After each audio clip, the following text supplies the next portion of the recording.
Boa tarde a todos. Eu peço aos senhores vereadores presentes no plenário que recebam o secretário adjunto, doutor Antônio Ângelo Rocha, para compor a mesa.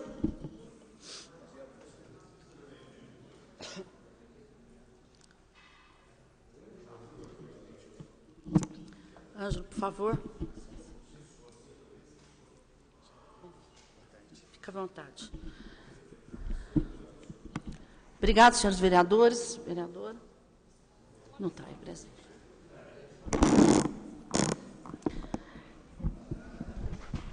Esta audiência é para apresentação pelo Executivo do relatório de gestão do SUS referente ao primeiro quadrimestre de 2015. A sua realização é uma determinação da Lei Federal Complementar número 141 de 2012, que trata dos valores mínimos a serem aplicados anualmente pela União, Estados, Distrito Federal e municípios em ações e serviços públicos de saúde.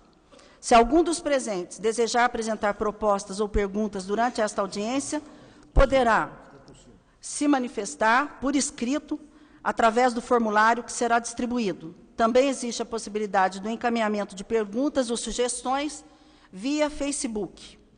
Para acompanhar esta audiência, os internautas podem assistir os trabalhos ao vivo pela página da Câmara, www.pocosdecaldas.mg.leg.br. Vou passar a palavra agora ao secretário adjunto, doutor Antônio Ângelo Rocha, para o seu pronunciamento. Obrigado, secretário. Boa tarde. Eu gostaria de agradecer a todos os vereadores aqui presentes, e doutora Regina Sioff, presidente da Câmara, e com isso cumprimentar todos os vereadores e os demais presentes.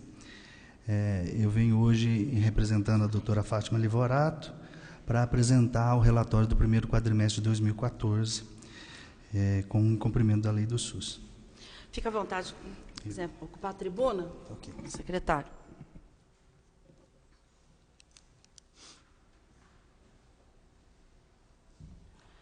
Quero dizer das presenças do pastor Valdir Sementili, o vereador Paulo Eustáquio, quase um pastor, vereador Paulo Tadeu, vereador Antônio Carlos, vereador Jonei, vereador Joaquim, vereador Marcos Tadeu Salas Sansão, vereador Zé Maria, vereador Rogério Carrilho, que estão presentes nesse momento aqui no plenário. Agradecer a presença de todos aqui para acompanhar essa importante audiência pública. Fique à vontade, secretário. Eu vou fazer a apresentação, é um tema bastante extenso e com bastante números, então eu vou procurar ser o mais sucinto possível, né, e alguns detalhes de alguns números poderão ser perguntados no final. A equipe da Secretaria de Saúde está aqui conosco, e alguns detalhes técnicos, às vezes, de contabilidade, poderão ajudar a esclarecer no final.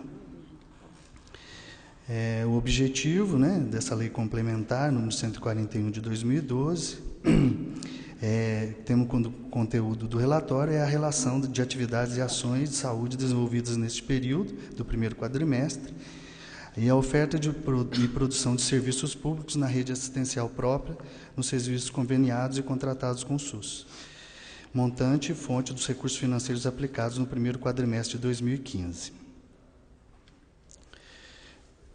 Então, qual a finalidade? A elaboração e apresentação do terceiro relatório quadrimestral de gestão de 2014 em audiência pública na Câmara de Vereadores. A elaboração do Programa Anual de Saúde de 2015, a elaboração do relatório de gestão 2014, reorganização do setor administrativo financeiro da Secretaria Municipal de Saúde e a participação das reuniões ordinárias no Conselho Municipal de Saúde e o planejamento e monitoramento das ações de saúde no município. Dentro da atenção básica, as principais atividades da Secretaria Municipal de Saúde foram as obras e a inauguração da obra e ampliação da UBS Quisizano, a inauguração da obra e construção da UBS do Jardim Itamaraty e a continuidade da obra de construção do Kennedy 2, do Country Club e do Santa Rosália. Dentro ainda da atenção básica, né, A ênfase é a educação permanente, né? Então, teve início as atividades dos médicos do PROVAB, né, que é o Programa de Valorização da Atenção Básica. Então, foi feito o acolhimento desses profissionais e a realização de cursos, caminhos do cuidado pela ES-PMG, para os agentes comunitários de saúde e técnicos de enfermagem. 5 turmas, 42 alunos, um total de 60 horas, 140 horas presenciais. Recomposição dos grupos de apoiadores da atenção básica, continuidade do cadastramento da população do Sistema Único, no ESUS. Apoio, né, às ESF para discussão e reorganização do processo de trabalho, segundo as diretrizes da Política Nacional de Atenção Básica. Então, com prioridade aí o acolhimento, né? Então, esse é um assunto importante, quando a gente fala atenção básica, é o acolhimento do usuário do SUS na atenção básica. Isso é muito importante e é de muita preocupação da nossa parte. Continuidade das discussões com a Regional de Saúde e a Unidade Prisional para a implantação da atenção básica prisional no município, que nós estamos em fase de finalização. Plantão dos apoiadores, né, e redefinição das cotas de exames e consultas médicas especializadas, de acordo com a demanda reprimida e vulnerabilidade social. Então, era uma grande dificuldade, né, como todos sabem. O paciente ele é atendido na unidade básica e quando são solicitados exames complementares ou encaminhamento para especialistas, às vezes, grande parte dessas solicitações ficavam na unidade básica. E agora, o objetivo da gente é fazer essa mudança e fazer a distribuição de acordo com a demanda reprimida, ou seja, numa unidade onde tem a maior solicitação, por exemplo, de consultas oftalmológicas, que nessa unidade tem o maior número de vagas dessa especialidade, fazer uma proporcionalidade para conseguir atender a população de uma maneira mais eficaz. Realização de acompanhamento pelas unidades de saúde, da primeira vigilância em Bolsa Família e a compra de equipamentos para atenção básica.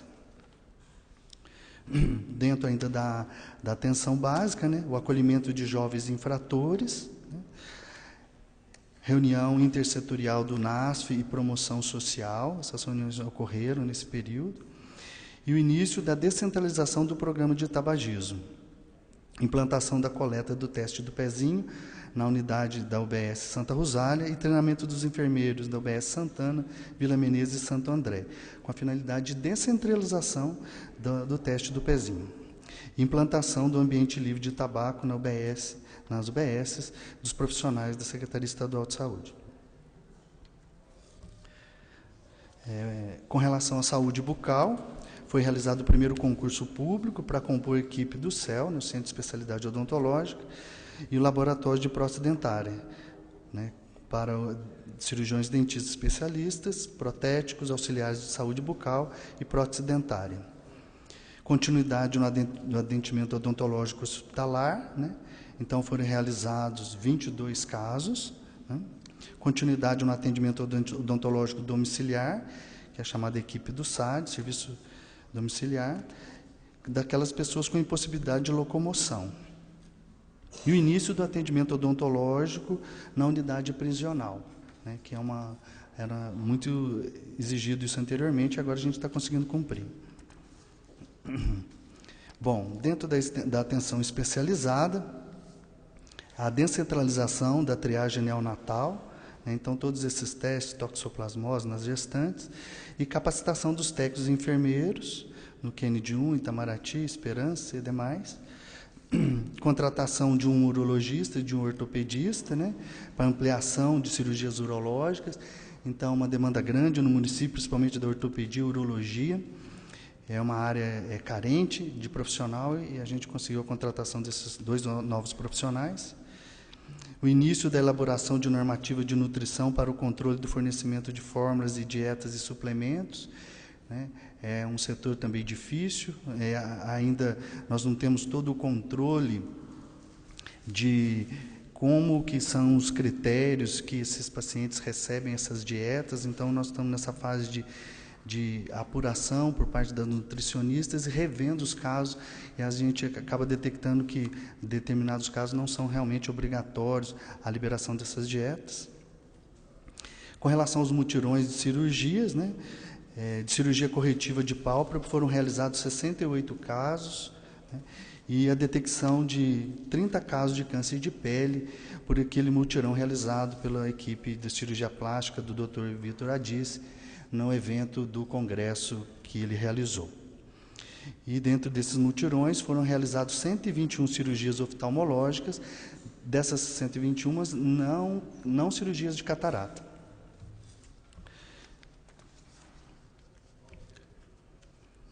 Dentro da rede de urgência e emergência, né, a nossa UPA 3 foi qualificada, né, recebeu a qualificação, com isso o aumento do repasse de verba federal, né, que antes era apenas 250 mil, agora nós, com a qualificação, passa a receber 500 mil do governo federal. E, nesse gráfico abaixo, os números de atendimento da nossa UPA nesse período, um total de 45.371 atendimentos, né, dá uma média de aproximadamente 378 pacientes por dia na UPA, e como os senhores podem ver, um maior número de casos não urgentes, né? Então, para quem não conhece esse sistema, é o protocolo de Manchester, o vermelho é o caso mais grave, o azul, casos menos graves, e na maioria dos nossos pronto-socorros mesmo, a UPA não foge disso, há um predomínio dos atendimentos dos casos não graves. Então, isso nos leva a pensar que nós temos que fortalecer cada vez mais a atenção básica, para que esses pacientes sejam atendidos na atenção básica e não sobrecarreguem, não superlotem as unidades de urgência. Dentro da rede de urgência e emergência, o Hospital Margarita Morales, foram feitos reparos e manutenções, um trabalho de reorganização do fluxo dos materiais, aquisição de novos equipamentos e a contratação de 8 auxiliares de enfermagem, né? A grande dificuldade hoje que nós enfrentamos com relação ao hospital não é propriamente o hospital, e sim a dificuldade de fluxo, né? É uma unidade que não consegue prestar um atendimento secundário, apenas o atendimento primário, e ele é atendido, e às vezes nós temos dificuldade quando se trata de um caso mais grave, às vezes ele é necessário ser removido para a UPA, às vezes a UPA também lotada, às vezes a Santa Casa, e esse realmente é uma das dificuldades maiores, e a gente precisa fazer com que o hospital melhore, tenha mais recursos para conseguir atender e estabilizar esse paciente por um período maior, até que a gente consiga a vaga no sistema terciário.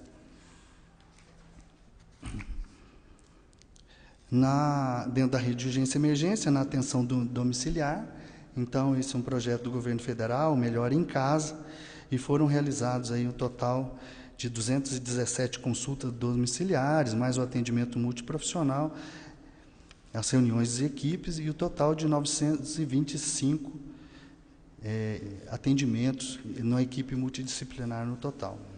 Esse, para quem não sabe, o Melhor em Casa seria com a função de deshospitalização, ou seja, aquele paciente que recebeu alta do hospital, só que requer cuidados ainda intensos, ainda nos primeiros dias, e que às vezes no domicílio a família não tem condição. Então a equipe vai no domicílio, orienta até que ele tenha uma melhora das suas condições clínicas, para depois ele ser acolhido pela sua unidade básica, né?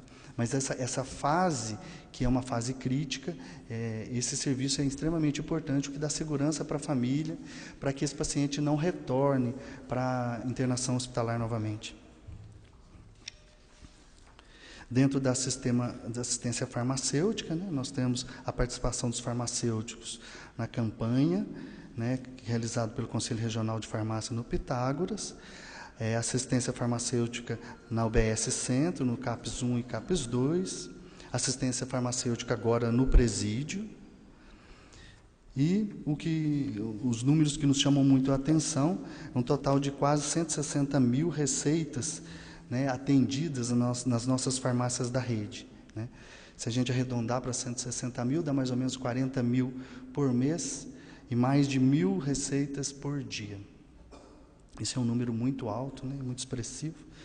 E dentro da assistência farmacêutica, nós temos o CASE, que é uma equipe criada desde o ano passado na Secretaria Municipal de Saúde, formada por médicos, farmacêuticos, assistente social, cuja finalidade é analisar os casos de medicamentos, e principalmente medicamentos que não são padronizados, tanto na padronização municipal, estadual ou federal, e, no entanto, às vezes os pacientes necessitam desses medicamentos. Antes, essa deliberação ela era um pouco empírica ou aleatória, né? Ou seja, sem embasamento. Hoje, essa equipe se baseia em dados da literatura, realmente dados de medicina baseada em evidência, para fazer a negativa ou a liberação desses medicamentos, né? Na maioria das vezes são medicamentos de alto custo, que muitas das vezes não fornecidos pela Secretaria Estadual, e essa equipe tem essa árdua tarefa de liberar ou não liberar esses medicamentos, que vem ocorrendo cada vez mais. E o que é interessante é que foram feitos 94 pareceres, e quando nós começamos, né, eu participo dessa comissão, a gente achava que quanto mais a gente fizesse os pareceres, maior judicialização iria ocorrer, e o fato é o contrário, a judicialização diminuiu, porque o Poder Judiciário vem entendendo, quando nós explicamos para ele o que ocorre, da necessidade ou não do medicamento, ou a substituição do medicamento, e o número de judicialização diminuiu, e isso implica em diminuição de custo para o município. Dentro da saúde mental, o CAPS-AD, né, nós temos várias ações, eu não vou ler todas as ações, que é exaustivo, mas principalmente as reuniões da Clínica Chácara Santa Clara, as visitas da comunidade Casa de Resgate Emanuel, e principalmente as discussões de casos envolvendo álcool e drogas com a rede intersetorial, CRAS, CREAS, Conselho Tutelar, Defensoria Pública e assim por diante. Dentro da saúde mental, no CAPS-2, principalmente as realizações de reuniões mensais com os familiares, matriciamento nos PSFs, né, e a busca ativa de usuários, né. Então, isso é importante, que os pacientes às vezes se perdem, né, ele acaba não mantendo vinculado à rede. Então, essa busca ativa, buscar, né, aconteceu, por que ele não voltou, isso é muito importante e tem sido realizado, principalmente nos casos mais graves. Dentro do setor da vigilância em saúde, na vigilância sanitária, foram feitas inspeção sanitária em 226 estabelecimentos, né? 79 alvarás liberados, 74 denúncias atendidas, e a inspeção sanitária realizou 384 estabelecimentos na área de saúde e 95 alvarás deliberados. Na vigilância em saúde ambiental, né, o Vigiágua, 100% do plano amostral da qualidade de água do consumo humano, o Vigisolo, 188 denúncias atendidas, e o assunto a seguir, que foi extremamente falado, né, na imprensa no primeiro quadrimestre, que é com relação à dengue. Foram confirmados 94 casos de dengue no município, sendo 20 casos autóctones, né? Autóctones são casos de pacientes que realmente não saíram do município, ou seja, que se contaminaram no município, né? Isso já existia anteriormente, né? Só que um caso menor, e esses números 99 casos, comparado com o restante do país, e principalmente da nossa região, é um índice extremamente baixo, graças ao clima e às ações realizadas, né? Dentre essas ações, foram 102.764 visitas aos imóveis, realização de 2 ciclos bimestrais de tratamento focal e combate à dengue, realização de 2 pesquisas de infestação do Aedes aegypti, elaboração de instrução normativa e enfrentamento da dengue, reorganização dos processos de trabalho do Programa Municipal e Combate à Dengue, aquisição por parte da Secretaria de kits, chamado kit NS1, para o diagnóstico da dengue. Então, o diagnóstico é baseado no quadro clínico, no hemograma, e esse kit permite o diagnóstico com mais precisão. E foram realizados mutirões de limpeza, São José, Quisana e Quine 1. Dentro da vigilância epidemiológica, né, Com relação à tuberculose e à hanseníase, foi feita visita no setor de oncologia para finalizar a investigação de um caso suspeito de tuberculose, notificado fora do país, a realização, reunião com atenção básica, realização de oficina de hanseníase na Regional Sul, palestra sobre hanseníase na Faculdade de Pitágoras e aula prática sobre exame físico de hanseníase na PUC. Com relação à imunização, reunião com os servidores do PSF sobre a campanha de HPV, início de funcionamento da sala de vacina do PSF Parque Pinheiros, campanha de vacinação do HPV de 9 a 11 anos, a partir de 2/3/2015, e a capacitação da sala de vacina de 40 horas para 17 servidores do PSF, de 23 a 27/3. Dentro da vigilância epidemiológica, doenças não transmissíveis, foram coletados 251 casos novos de câncer detectados em 2014 e foram realizados 196 buscas ativas no sistema de informática Soner. Com relação aos óbitos, foram investigados 7 óbitos fetais, 6 infantis, 3 mulheres em idade fértil, ocorridos em 2014 e 2015, e 3 óbitos maternos ocorridos em 2014. E a reunião, 2 reuniões do Comitê de Mortalidade Materna Infantil. Dentre a vigilância em saúde, DST-AIDS, foram realizadas 300 pré-consultas, orientação e coleta no presídio, 48 mil preservativos, né? No Sereste, foram realizados o total de 447 consultas, sendo entre elas consultas médicas e consultas por outros profissionais. No setor de avaliação e controle, foi realizada a atualização permanente do Cadastro Nacional de Estabelecimento de Saúde, que é o CNES. No CISREG foram agendados 4.387 agendamentos através do CISREG. Na gestão de contratos, 11 termos de aditivos, com vários convênios, Cismarpa, Santa Casa, Clínica Memorial, etc. E foram emitidos 12.597 cartões nacional de saúde. Ainda no controle e avaliação, auditoria assistencial, foram realizadas 2 auditorias de rotina nos prestadores contratados do SUS, 36 supervisões médicas em prontuários de procedimentos oncológicos contratados pelo município. Processamento e faturamento do SUS, o envio de 4 remessas de arquivos do CIA ambulatorial e 4 remessas de arquivos SI-HD, internações hospitalares, ao DataSUS. E foram realizadas o total de 343 cirurgias eletivas, incluindo aí os 2 hospitais, Santa Casa, Santa Lúcia, e também aqui as cirurgias de catarata. Ainda dentro da avaliação e controle, no tratamento de fora do domicílio, foram realizadas 849 viagens, né? E para os principais municípios que se mantêm, São Paulo, Campinas, Ribeirão Preto, Pouso Alegre, nessa ordem, né, de frequência. E agora nós vamos analisar a produção da rede aí, com relação aos números propriamente ditos, né? São números muito extensos, eu vou me deter aos principais itens, né? Dentro da atenção básica, a promoção e prevenção de saúde, foram 83.984, nos procedimentos clínicos 131.585, procedimentos cirúrgicos 5.612, procedimentos diagnósticos 12.613 e um total de 233.887 procedimentos na atenção básica. No núcleo centro, foram realizados um total de 6.810, incluindo aí procedimentos com finalidade diagnóstica e procedimentos clínicos e consultas médicas, fonoaudiologia e assim por diante. No núcleo da Zona Leste, um total de 10.776 procedimentos, e aí estão incluídos esses vários procedimentos da tabela, aí, né?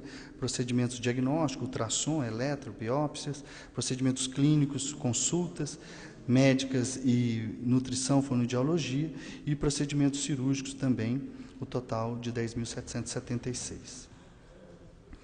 Na atenção especializada do CEL, Foram realizados 3.155 procedimentos aí divididos na questão diagnóstica, procedimentos clínicos, cirúrgicos e próteses. Na saúde mental, um total entre o CAPS 2 e o CAPS AD de 1.427 atendimentos, né, entre consultas médicas, ações educativas e terapias. Na rede de urgência e emergência, na UPA, o total de 175.657 procedimentos, né, e aí inclui procedimentos de finalidade diagnóstica, procedimentos clínicos, né, de atendimentos clínicos, consultas, administração de medicamento. Então, um número extremamente expressivo na rede de urgência e emergência. Ainda na rede de urgência e emergência do Margarita Morales, 42.922, dividido aí entre eletrocardiograma, radiografias, consultas e administração de medicamentos. Na rede de urgência e emergência, o SAMU, um total de 15.967 itens, divididos aí principalmente em atendimento às chamadas, o envio de suporte da ambulância básica, da ambulância avançada, transporte intra-hospitalar, e então caracterizando aí quase 16 mil atendimentos nesses 4 meses. Nos laboratórios, foram realizados 197.969 procedimentos, né, incluindo a policlínica e os laboratórios contratados, né, o que dá quase 200 mil exames em 4 meses, 50 mil exames mês, né, um número extremamente expressivo. A produção ambulatorial de convênios e contratos, né, o total de 71.448, dividido aí 11.551 na fisioterapia, média complexidade 1.252 e a alta complexidade 58.645. A produção ambulatorial dos hospitais, então aqui dividido basicamente na Santa Casa e Hospital Santa Lúcia, né? Os procedimentos cirúrgicos na Santa Casa 1.011, no Santa Lúcia 21, e o final da Santa Casa 48.000 procedimentos, Santa Lúcia 3.521, o que totaliza 50.626 procedimentos ambulatoriais. Das internações, né? A Santa Casa realizou 2.254, dividido em alta e média complexidade, e o Santa Lúcia 1.134, também em média e alta complexidade, o que totaliza 3.388 internações em 4 meses. Agora a prestação de contas do Fundo Municipal de Saúde, né? Então, aqui os repasses do Ministério da Saúde no primeiro quadrimestre. A atenção básica, o valor repassado foram 3.568.000, o MAC 20.431.000, estou arredondando os valores, a assistência farmacêutica 261.000, vigilância em saúde 525.000 e o investimento 1.263.000, o que totaliza 26 milhões, mais de 26 milhões do repasse do Ministério da Saúde. Então, aí o total dessa transferência para custeio do primeiro quadrimestre, 2.361.750. Como investimentos próprios do município, o total de 18.550.000, isso representa 17% dos recursos próprios, né? É um valor, isso é a média dos 4 meses, né? Um pouquinho acima do preconizado, que seria 15%. Então, o município um repasse um pouquinho acima, né? E isso terá que ser feita a média depois no ano. Total geral da receita do primeiro quadrimestre, né? O município, o valor do repassado do município equivaleu a 39,5%, que são os 18.550.000. O Ministério da Saúde, 55%. E a Secretaria Estadual de Saúde, 5%.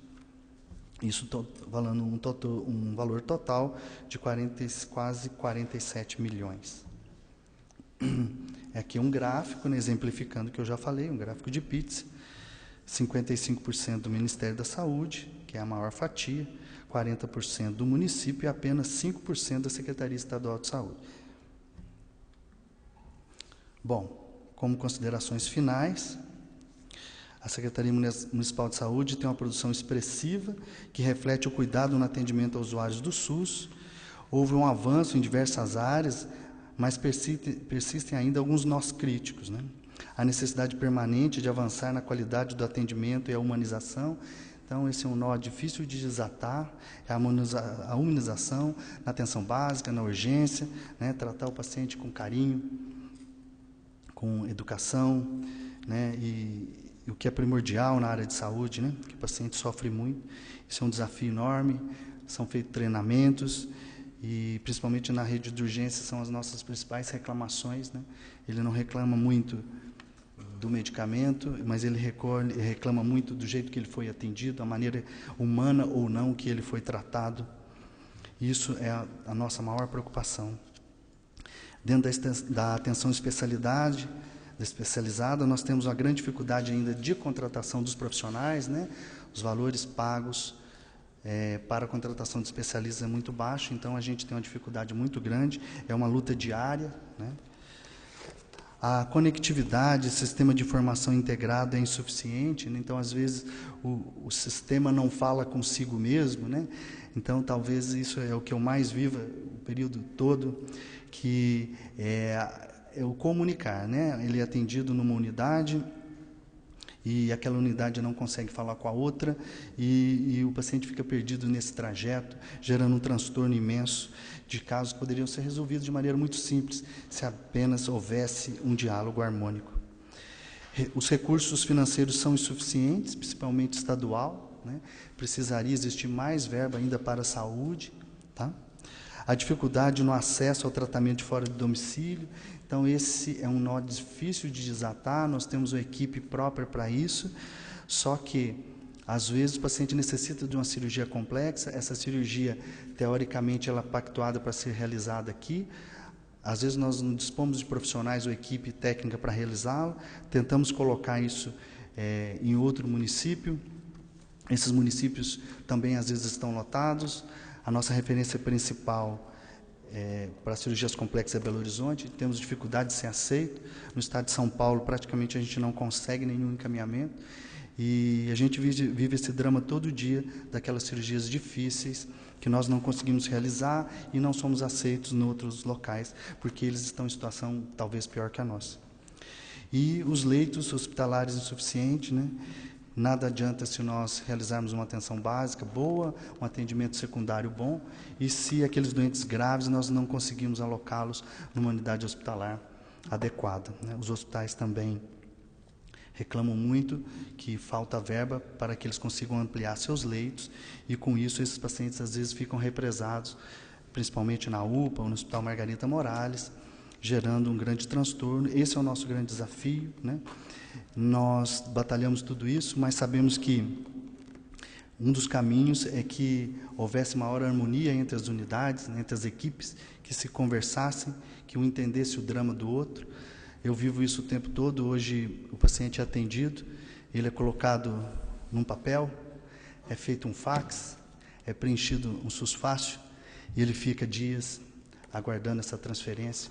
Não há preocupação, às vezes, de quem o atendeu, e não há preocupação de ninguém para recebê-lo, né?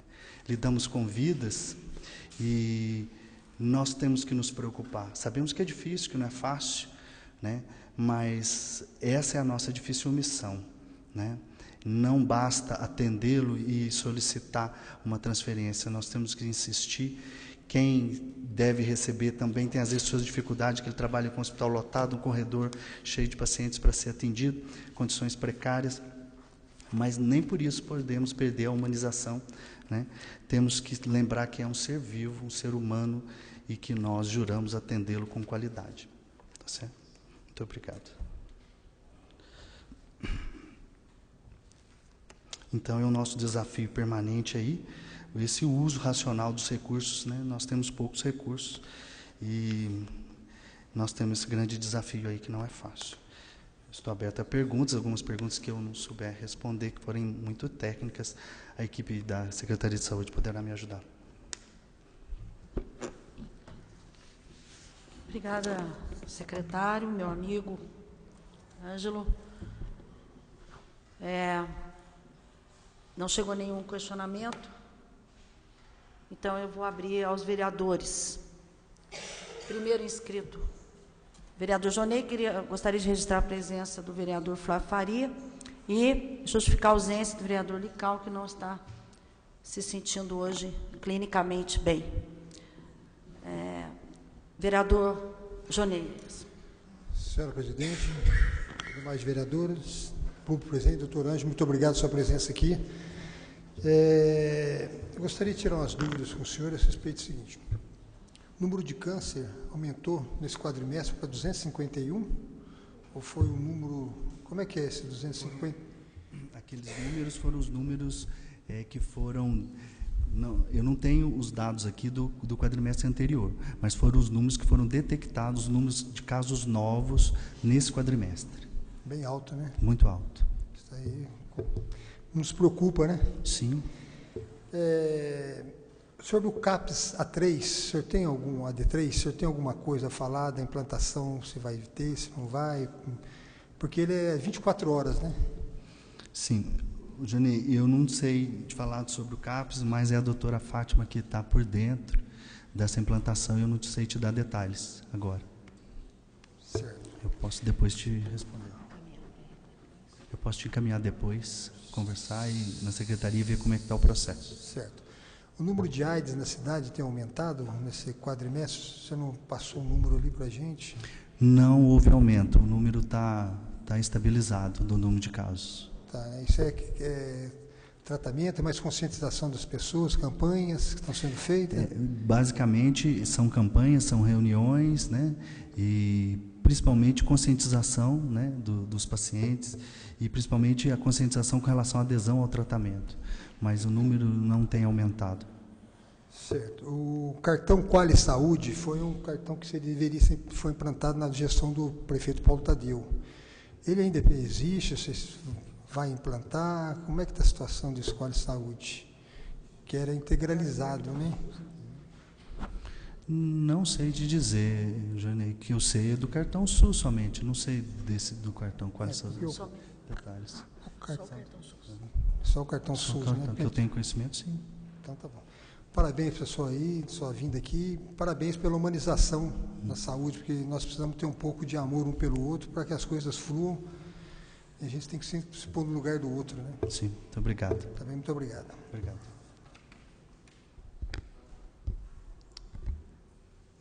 Mais algum vereador? Vereador Zé Maria.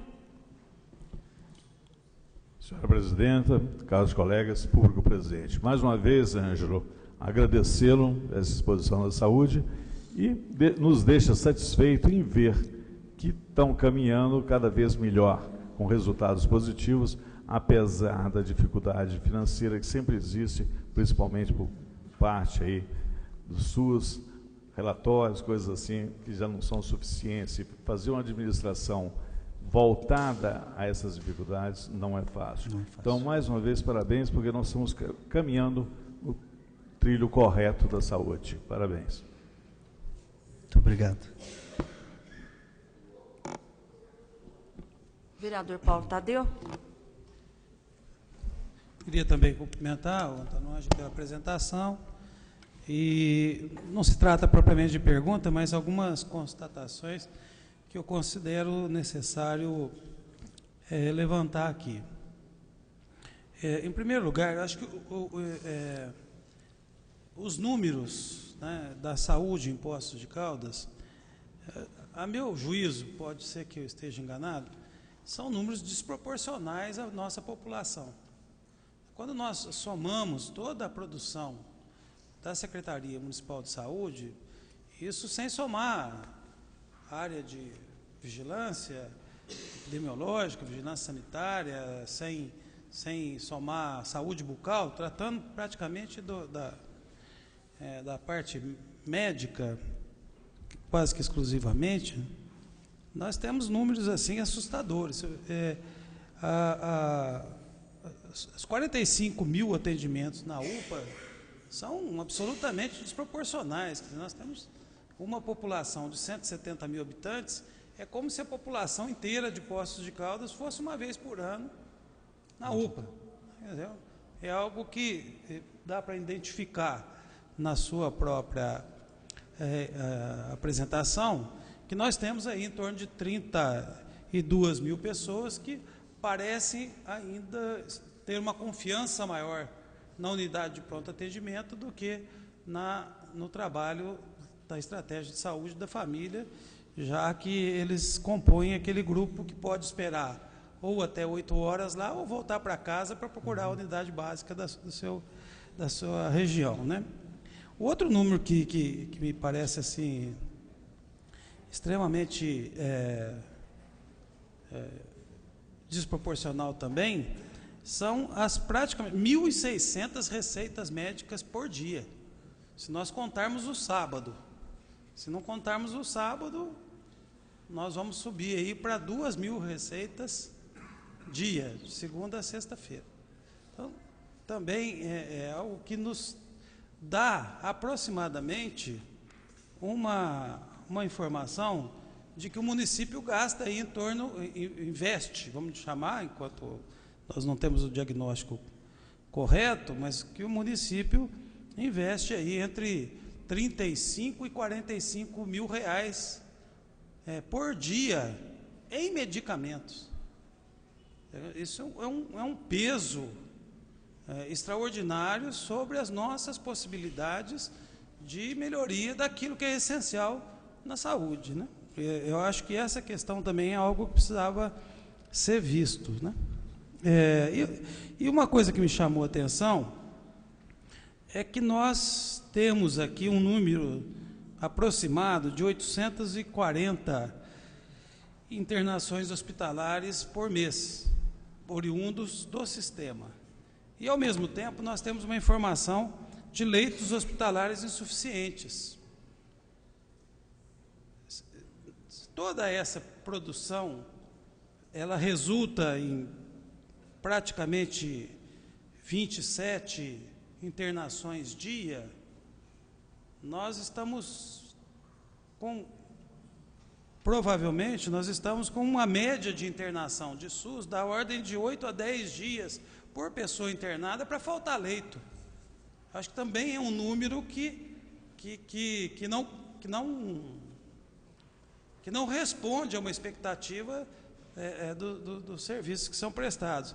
Mas, de qualquer modo, me parece que caberia, né, uma ampla e profunda revisão, né, desses números, no sentido de identificar se existem distorções, né, quais são essas distorções e como combatê-las, no sentido de fazer com que os recursos sejam aplicados naquilo que efetivamente é mais importante na política de saúde, que é a atenção básica.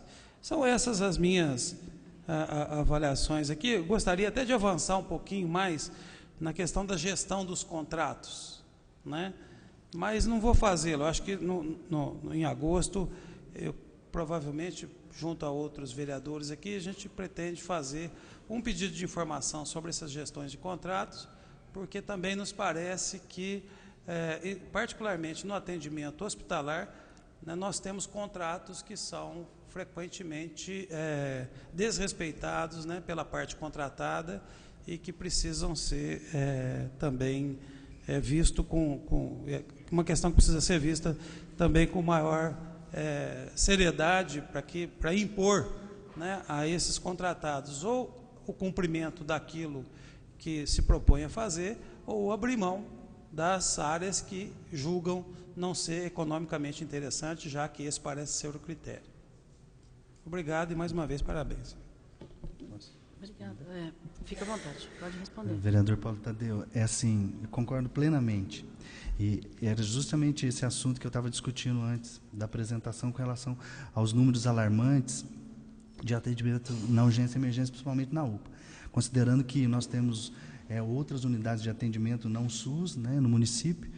Então, grande parte da população é atendida na urgência, né, com frequência. E o que chama atenção é que os números mostram lá, com a UPA e a implantação do protocolo de Manchester, a grande maioria dos atendimentos são não urgentes, né, que poderiam ser atendidos na atenção básica, mas essa é uma pergunta que eu também queria a resposta. Se nós conseguimos agora que as nossas unidades todas tenham médicos, que esses médicos cumprem o horário, a equipe está lá, por que que os nossos números na unidade de urgência não diminuem, né? Então, isso é uma pergunta que precisa ser respondida. Talvez a própria população ainda não tenha um grau de discernimento do que é urgência ou não. Eu não sei, talvez existem muitas respostas. Se realmente for um fator cultural, nós temos que trabalhar para mudar isso, porque quanto mais nós aprimorarmos, nós vamos já nós temos 2, 3 UPAs e continuamos com as unidades cheias, né? No setor de convênio também é assim, as unidades de pronto-socorro também estão lotadas e há disponibilidade dos especialistas nos consultórios. Então, parece ser um fator cultural importante que a gente tem que tentar mudar, né?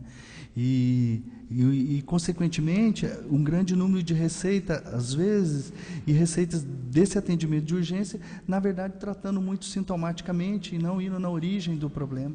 Então, é muito complexo mesmo, os números são preocupantes e a gente tem que ficar atento a ele, raciocinar e tentar ver aonde está o problema e temos que tentar diminuir. Se nós conseguimos melhorar a atenção básica, agora nós temos que fazer que ele seja atendido na atenção básica para diminuir, senão os pronto-socorros cada vez mais estarão lotados.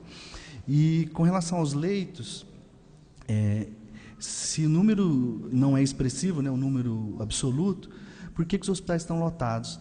Eu acho que um dos fatores é a própria eficácia no atendimento da urgência. Acaba sobrando os casos de internação para os casos extremamente complexos, que demandam internação prolongada. Esse é um dos fatores, né, pacientes que poderiam ser tratados rapidamente. Outros fatores, exemplos, o paciente, se ele conseguisse realizar um procedimento cirúrgico de maneira eletiva e rápida, e que ele não ficasse dias, meses ou anos numa fila, por exemplo, para fazer uma cirurgia de vesícula, ele não teria que ficar internado 1 semana, 15 dias com um quadro de pancreatite aguda biliar, que demanda muito mais gasto. Então, nós temos que ser mais eficazes para não deixar que esse caso ele interne de maneira complicada e essa internação gere maior custo. Esse é talvez o maior desafio nosso. Pastor Valdir Sementilli, vereador pastor Valdir Sementilli. Senhora presidente, secretário, vereadores, eu tenho assim uma dúvida com relação quando você fala do aumento da emergência. Não sei se vocês têm esses dados, por exemplo, se essa pessoa que vai na emergência, será que ela também não foi no mesmo dia na atenção básica? Será que tem esse jeito de cruzar isso daí? Porque às vezes, né, a pessoa ela acaba indo, né, no mesmo dia na atenção básica e também na emergência. Não sei se isso tem condição de levantar. A gente não tem esse dado, mas é uma ótima ideia, tentar cruzar, né? A gente tem o contrário, quando ele é atendido na urgência, ele é referenciado para a atenção básica. E, na verdade, a urgência deveria ser referenciada da atenção básica, mas isso não funciona na prática. Às vezes ele é atendido e por livre demanda, ele vai para a unidade de emergência. É uma ótima ideia da gente tentar monitorar se isso ocorre. É o que talvez explique esse número alto, né? Vereador Paulo Tadeu? Então, mas só para completar, eu até ia fazer essa pergunta depois que você estava respondendo, mas bom que tenha sido o pastor a fazê-lo. Mas quando o vereador Jonei perguntou sobre o cartão Quali Saúde, você, talvez porque naquela época nós ainda não tínhamos o cartão único do SUS, então nós implantamos em Poços de Caldas um cartão que ficou conhecido como Quali Saúde, porque foi, vamos dizer, a materialização ou a identidade de um amplo programa de diagnóstico das questões relativas à saúde e o cadastramento de cada morador de Poços de Caldas, por rua, por bairro, para que a gente pudesse ter um mapeamento em toda a cidade, das doenças crônicas, enfim, das doenças degenerativas. Então, nós tínhamos um quadro geral do município. E o cartão, ele também simbolizava o prontuário único. Quer dizer, a ideia que você colocou na sua apresentação, da necessidade da integração das informações, né, no sentido de dar maior eficiência ao setor.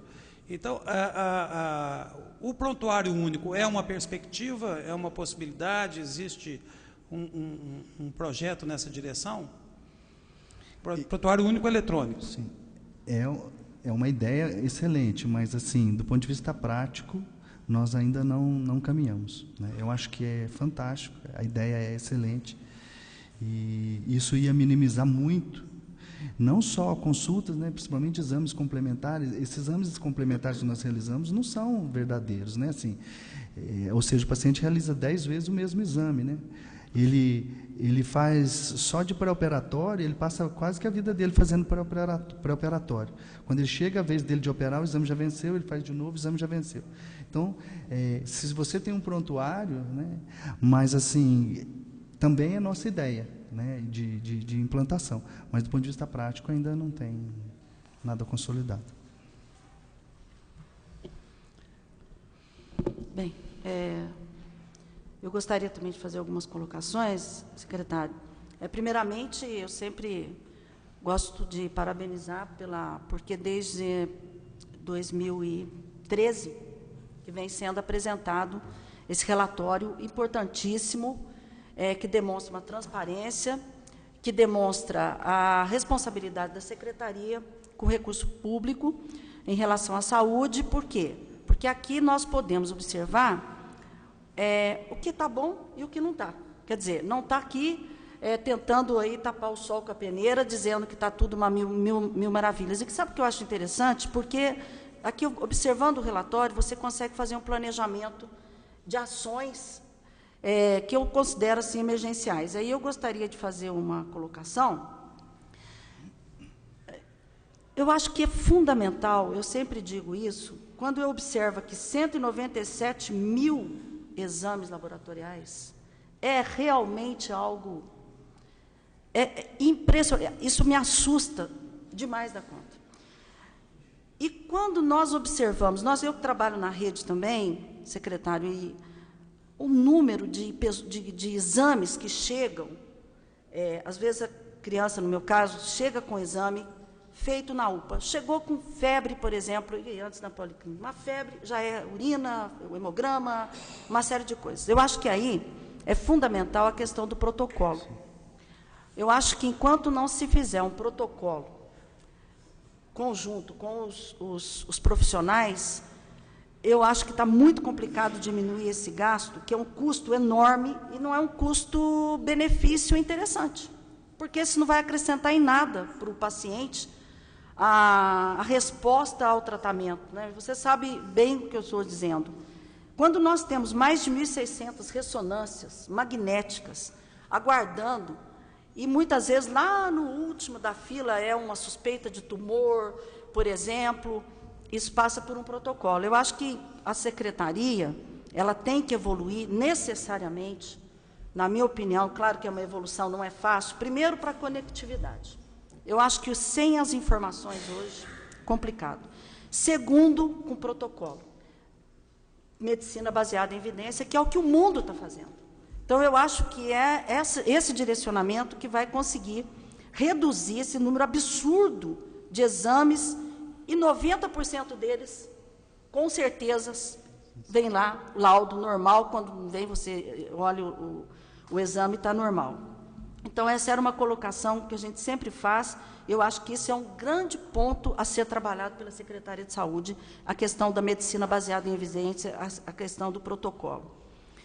E também vou de encontro no dizer 378 mil casos não graves, a maioria não graves, 378 mil a UPA, não grave. Então, aí é a direção que vocês estão fazendo mesmo, o investimento nas UBSs, o investimento nos PSFs, É por aí que nós vamos conseguir reduzir esse número. Mas eu acredito muito que a informação, a questão da cultura da população, ela tem que ser extremamente trabalhada.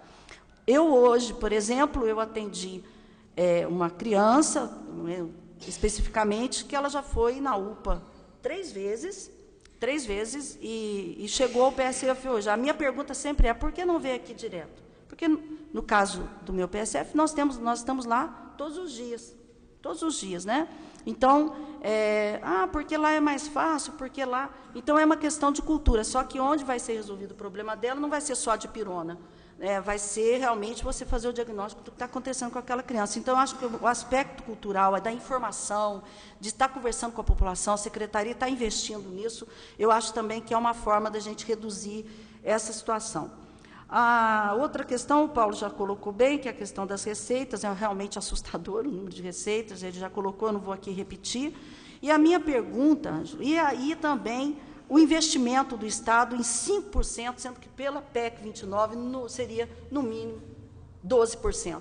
E a gente aí fica bastante assustado, um investimento de 5% realmente algo que também tem que ser revisto urgentemente, porque isso aí, é claro que a prefeitura está arcando com tudo isso, mas vai chegar um momento que não aguenta. Ela simplesmente é impossível. A demanda aumenta, mas eu acho que esses pontos que eu queria colocar. Agora, a minha pergunta. Na contratação dos profissionais da uro e da ortopedia, que eu sei que tem uma demanda reprimida grande, da otorrino parece que está sendo resolvida a demanda reprimida, principalmente no caso das crianças, com problema de adenoides, causando grandes transtornos. Agora, esses profissionais, eles vão fazer a cirurgia? Eles vão, porque não adianta. Hoje eu tive a oportunidade de ter um caso aqui, especificamente, porque as pessoas acabam procurando aqui mesmo, sabe, Ângelo? É o desespero, procuram aqui. E uma criança e não sei se você sabe desse caso, com pé torto congênito, quer dizer, está com 3 meses, essa criança não está sendo tratada, ela não foi feito o gesso, que você sabe que é uma das condutas preliminares, e muito menos a cirurgia. E a mãe está há 3 meses rodando, acabou caindo aqui até, entrei em contato com a secretaria para ver como é que a gente poderia resolver. Aí me disseram, não, mas esse não é um caso só, não. Tem inúmeros casos. Agora, imagina a consequência de uma criança com o pé torto congênito. Essa criança, se não tratar, ela não vai andar. Agora, imagina a consequência disso. Então, a minha pergunta, e a gente sabe onde está o problema, que não veio o caso aqui, que você também sabe muito bem o que está acontecendo. Que acho que é um caso para ser discutido até no âmbito até judicial. A urologia, a ortopedia, esses profissionais que você referiu, está contratando, eles vão resolver o problema da demanda das cirurgias? No caso desses 2 médicos, né, todos esses médicos que a gente tem procurado contratar, é feita uma conversa prévia. E nesses 2 casos específicos, há um acordo realmente para eles operarem os casos, não somente atender. Né? Mesmo não sendo do corpo clínico da Santa Casa, por exemplo? Então, essa era a segunda parte da resposta. A grande dificuldade é que, eu vou dar um exemplo, fugindo desses 2 casos. Um exemplo clássico que tem um problema sério é a cirurgia de cabeça e pescoço. Falei ontem com o cirurgião. E a gente contratou, ele se propõe a operar valor SUS, ele gera a IH, a Secretaria de Saúde autoriza e ele não consegue operar o paciente. Né?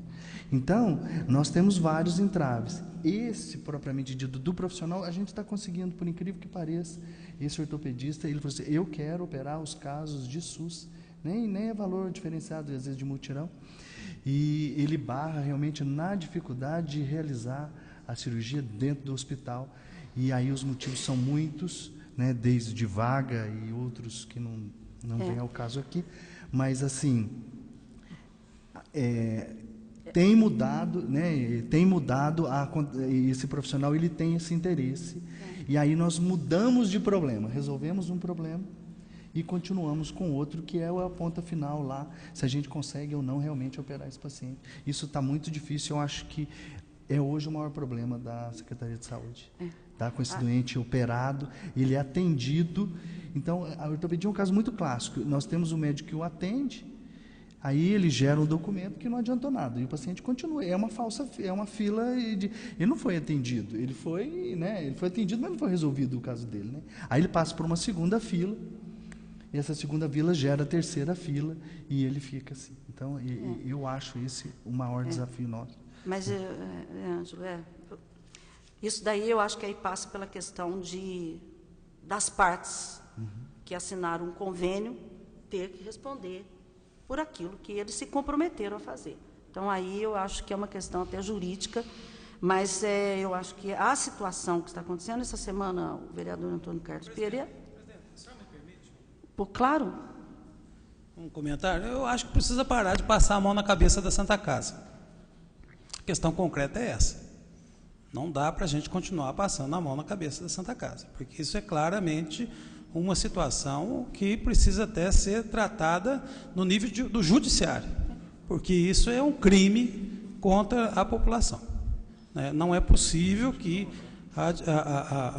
o município, né, ou o ente público, porque isso vem recurso desde o governo federal, que o ente público faça um esforço dessa natureza para resolver, consegue contratar profissional e esbarra numa decisão administrativa absolutamente contrária aos interesses da população. Às vezes, efetivamente, tanto o executivo quanto nós aqui temos uma responsabilidade de fazer um enfrentamento, porque da onde vem esse poder? De onde vem esse poder de quem vive, de quem sobrevive e quem não sobrevive? Quem vai ser operado, quem não vai ser operado? Quem vai andar e quem não vai andar? Quem vai acabar com a cólica e quem vai continuar vivendo com a cólica? Quem tem esse poder de dizer quem vai viver com saúde e quem não vai viver? Então, acho que efetivamente não dá para a gente adiar mais uma solução definitiva, porque eu tive a oportunidade de dizer isso aqui recentemente, e eu vou dizer, cada vez mais eu estou convencido que de santa essa casa não tem nada. Só para encerrar, não, Paulo, vereador, eu estou indo de encontro a isso mesmo, né? Estou indo de encontro realmente a essa posição de, se não pode fazer, se não tem condição de fazer, abre mão para outras alternativas, é simples. Agora, o que nós não podemos mais assistir, a casa aqui, a nossa casa aqui, a Casa do Povo, constantemente, todos os vereadores, sem exceção, nós vivemos situações dificílimas aqui, tristes, porque as pessoas estão no desespero e vêm procurar, olha, pelo amor de Deus. Hoje foi o caso dessa criança, semana passada foi o caso de um outro caso até, que o do Rogério Carrillo foi questionado e pedindo ajuda, e assim por diante. Então, Ângelo, eu acho que nós temos que chegar, esta casa, com toda tranquilidade, estamos dispostos a esse enfrentamento, porque no sentido de estar junto na busca da solução. Não é caça às bruxas, nem nada, mas é trabalhar em prol da nossa população. Solução, né? É uma solução. E muitas vezes a solução está próximo e a gente nós não estamos enfrentando frontalmente, com coragem, com determinação, um problema que é seríssimo, que está lesando pessoas com problema nas mãos, que não conseguem trabalhar. Essa semana eu estava falando, o vereador Antônio Carlos fez uma solicitação, pedido de informação, que vai ter que ser colocado toda a verdade, porque você sabe que a Câmara, nós estamos aqui respondendo ao povo, então eu acho que as coisas têm que ser colocadas de forma transparente, como foi aqui relatado os problemas e tudo mais, e que venha uma resposta, porque é uma resposta condizente com o que nós já sabemos, porque nós já sabemos a resposta, mas nós temos que ter isso documentado, e aí é a hora da Secretaria de Saúde contar com esta casa para buscar a solução para esse problema, e que, na verdade, basta nós termos a coragem para dar a guinada que é preciso dar, no sentido de resolvermos essa questão. Demais, Ângelo, gostaria de parabenizar pelo relatório, dizer o que é, o que não é, né? O que são os nossos críticos, os pontos fortes, os pontos fracos, enfim. Parabenizar aí, e vamos continuar na luta, e conte, né, com esta casa, que nós temos que dar essa resposta à população. E este problema das cirurgias, isso não pode, não deve, mas a ponto de nós sermos corresponsáveis com situações de sequelas que não mais terão jeito. E você sabe que a questão, principalmente ortopédica, é seríssima. Se não está pagando os médicos, que é a informação que chega, a secretaria repassando o recurso. Então, nós precisamos, inclusive junto com os próprios médicos, né, ver aí situações para que a gente possa estar solucionando esse problema. Demais, obrigada pela presença e pode ficar à vontade para as suas considerações finais. Muito obrigado. Eu também concordo com a doutora Regina, né? É uma situação extremamente crítica. E a gente sofre muito na Secretaria de Saúde, e vocês sofrem aqui junto, né? E às vezes, quando a gente não consegue um ajudar o outro, aí a gente sofre junto. E nós temos que realmente enfrentar, não temos como mais recuar de situações como essa, temos que achar soluções, né, juntos, né, ver aonde está realmente travado, e eu acho que são travas sequenciais que precisam ser resolvidas, e a Secretaria de Saúde está pronta para responder essas informações, e junto com a Câmara aí tentar achar um caminho e para melhorar, que essa população tem sofrido bastante, e assim eu acho que não deve continuar. Gostaria de agradecer a todos e estou à disposição. Quem mais sofre é a população, né, Ângelo? A gente mais sofre é a população. Gostaria de agradecer a presença de todos e desejar uma boa noite a todos vocês. Obrigada, viu, secretário? Obrigada. Obrigado, boa noite.